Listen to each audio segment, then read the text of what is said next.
بسم الله الرحمن الرحيم الحمد لله رب العالمين وصلى الله على سيدنا محمد وآله وصحبه أجمعين.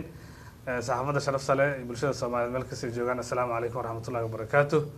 تاك بعدي ما أنت يوحنا رمنا شركة جريدة أنا قلت رجلني مدعو مرشحين تا إنه كهذا لا أرميه إسبدل كها الصومالي كيمد يو شركة لسوق أرمكو عدنا كهذا لنا يو كسب سنة هاي صار لساعتان مدعو مرشحين تبعهم بدور دير كسر شقيين دل كان مركو كصلاة كبعدي أم بلاد دسي كبعدي إن دل كصوماليا دورشوين حرية حلال أي كدعان runtii arrinkaas caqabado fara badan ayaa nagala soo dirsay oo mararka qaarkood gaartay weeraro iyo gacan ka hadal nalku sameeyay oo dad ay nooga dhinteen oo maaragtay waxaan ku idhaahdaa xadgudub badan ay naga soo gaareen laakiin ugu dambeyn bulshadii Soomaalida waxay soo gaartay meesha anaga aan joognay nidaamkana meesha aan ka digaynay ayuu lagu halagalay oo ahaa inaan doorasho la iska daayo oo muddo kordhis la aado muddo kordhintaana nasiib wanaag waxay ku soo indhabeeshay diidmadii ka timid ciidamada qalabka sida maamul goboleedyada ra'iisul wasaaraha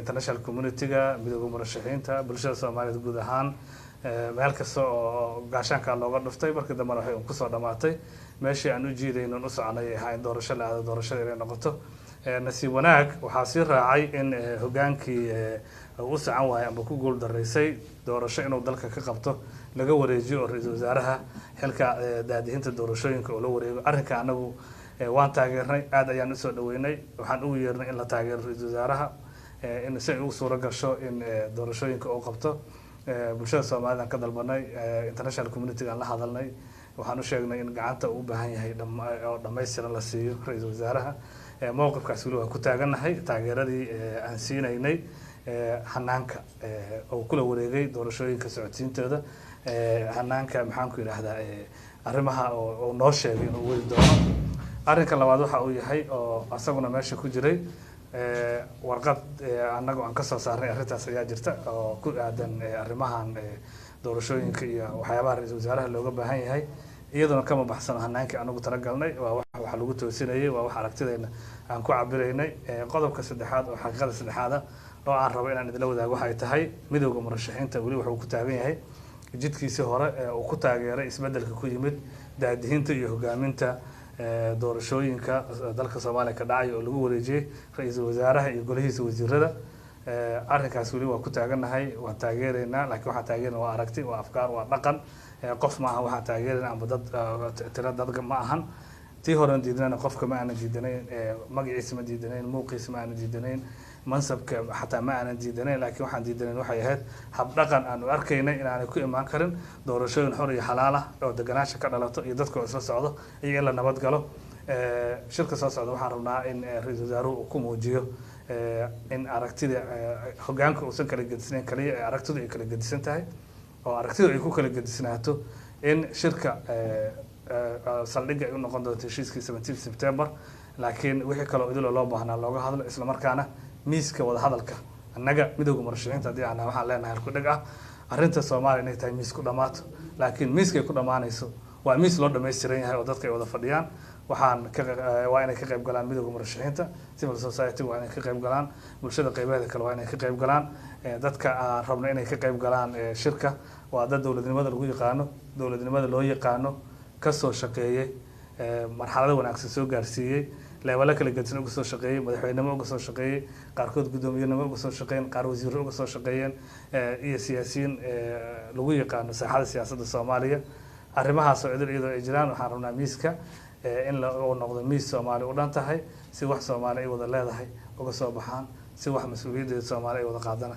ay uga soo baxaan saara waa idin furan hore waa arteen waxa jira war sheegaya in xubnaha midowga musharaxiinta oo khilaaf ka dhex jiro oo ku saabsan xukuumadda xiliga xilgaarsiinta loo dhiibay howlaha doorashooyinka wararkaasi ma jiraan midowga murashaxiinta horta aan dib idin ku celiyo annaga waxaan u aasaasanahay waxay ahayd hal arrin dalka inay doorashooyin xor iyo xalaal ay ka dhacaan sidee bay uga dhacayaan marka hore aragtidana way kala gedsaanaysaa marka dambe oo la isu yimaado oo la doodana aragtidana waxay miday ku midaysnaanaysaa laba ra'yi oo kala gedisan nagama soo bixi karto laakiin aaraa kala gedisan waa isu keeni karnaa marka hore warka aan idin sheegayo midowga murashaxiinta ku midaysan warka aan hadda halkaan ka sheegayo waa kelimad ay ku midaysan yihiin mudane magacayga waa shan sano ka socda mustaqbal marar badan ayaa dalbateen in miiska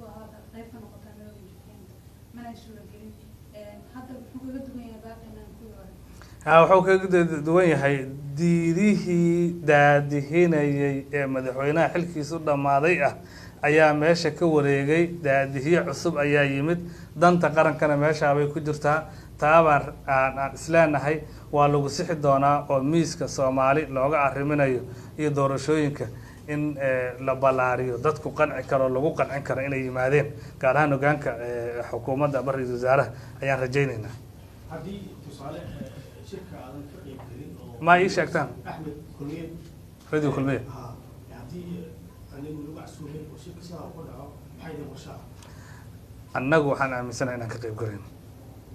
haddii taasi dhaca taasaa nooga taalo, haddii taasi dhaca taasaa nooga taalo, oo mararka qaarkood laga yaabo dadka qalbigiisa iyo xafidihiisa inay taabato. ma rabno inaan idhaahdo xaq aan leenahay waayo, waa mudannahay, wax baan kordhin karnaa, wax baan ka leenahay, waa inaan ka qayb galno, waa sheegnay, waa ka qayb galaynaa. haddii wax isbedelaan markaa baan ka jawaabaynaa mowqifkii taaganta. magacaygu waa maxamed buruq, waxaan ka socdaa telefishinka universal. waxaa jirto waraaq oo dood badan ay ka dhalatay oo baraha bulshada wareegeysay, taasoo la sheegayay inay kasoo baxday midowga musharaxiinta. qaarkood xubno ka mid a musharaxiintana ay celineen warqadaasi, maxaa ka jira? waxaan u malaynaa waxyaabo kala gedisan inay aada isdhexgelisay. warqaddu waa sax, way naga soo baxday midowga murashaxiinta. warqadaas waa ku siman yihiin. mowqifka dhabta ah ee aan ka taaganahay ra-iisul wasaaraha iyo shirka soo socda iyo doorashooyinka waa midka aniga aan sheegay, anaa afhayoonkooda ah. kaasay ku gowracan tahay. midowga murashaxiinta si dhamaystiran warqadina waa loogu saarin karaa, warka aniga aan idhina waa loo saarin karaa. warka aan anigoo daahir maxamuud gele aan idhaha looma saarin karo, laakiin anigoo afhayeenka ah markaan idhaahdo waa loo saarin karaa. marka mowqifka rasmiga ah oo arrimaha la sheegay aan ka taagana kaan saaka aniga iri waayo. warbaahinta darjir abdiraxmaan waa beri waaye. maalmihii ugu dambeeyey waxaa soo ifbaxayay warar la xiriira in madaxweynaha mudbereedkiisu ogaaday maxamed cabdullaahi farmaajo iyo ra-iisul wasaaraha ay kulan isugu yimaadeen oo lagu kala tegay oo ra-iisul wasaaraha loo sheegay arrimahan faraha uu kala baxo. sidoo kale waxaa jirta in shirka beriga muqdisho ka dhacay inaysan kasoo qaybgelin madaxweynayaasha maamulada Puntland iyo Jubbaland. arrintaasi maxaad kala socotay? annaga si habka ay u wada dhaqmayaan aadna uma xiisayno, mana xogteedana hadda si nooma dhamaystirno. waxaan xiisayna waxa ay tahay wixii lagu heshiisay ku meel mari lahaayeen. ra-iisul wasaaruhu waa noo yimid, annaguna waa la kulanay, waana la shirnay, waxna wayna dhex mareen. shirka iyo sida loo daadihinayna waa ka wada hadalnay, wayna la qumaneed aragtidiisa. aragtidaas inuu ku taagnaada baan rajaynaynaa. haddii lagula dhegana haddii kula dhegid sharci darraa bay noqonaysaa. waan isu daynaynaa dhankaas. dhanka waxaa soo haray maamuladu way aqbaleen intaan ka warhayno, wayna imaanayaan. inay daahda ma aanan jeclayn, inay berrita bilaabataan jeclayn, laakiin haddana bulshada Soomaalida warar oo xanuun ugu filan marar badan ay maqlaan. waxaan rabnaa shirkaas wixii annaga awood aan leenahay inaan iskugu geyno inuu guuleysto. magacaygu waa maxamed yaxya warbaahinta nation.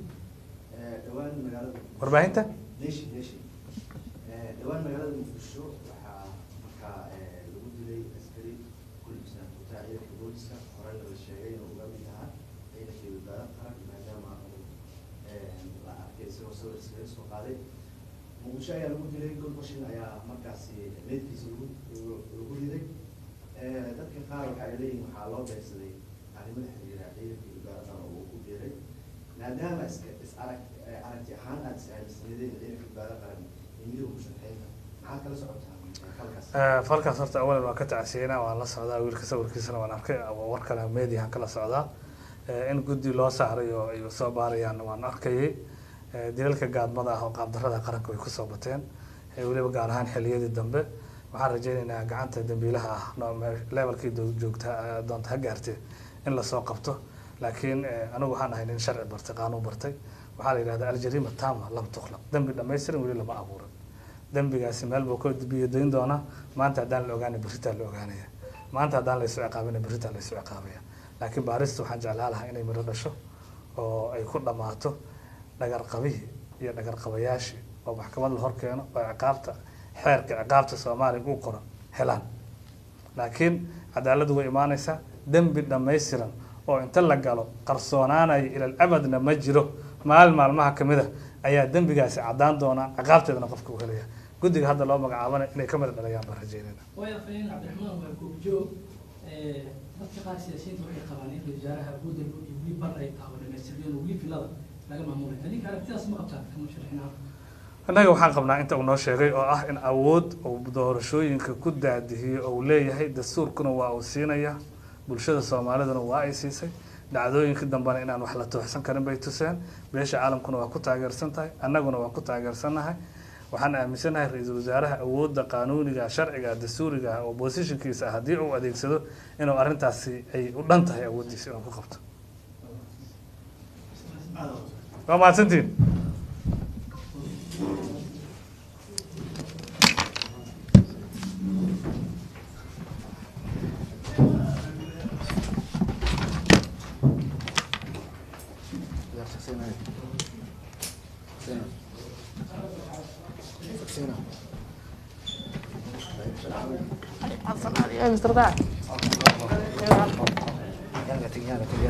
Delegatina ma ahane, wali soo noqon.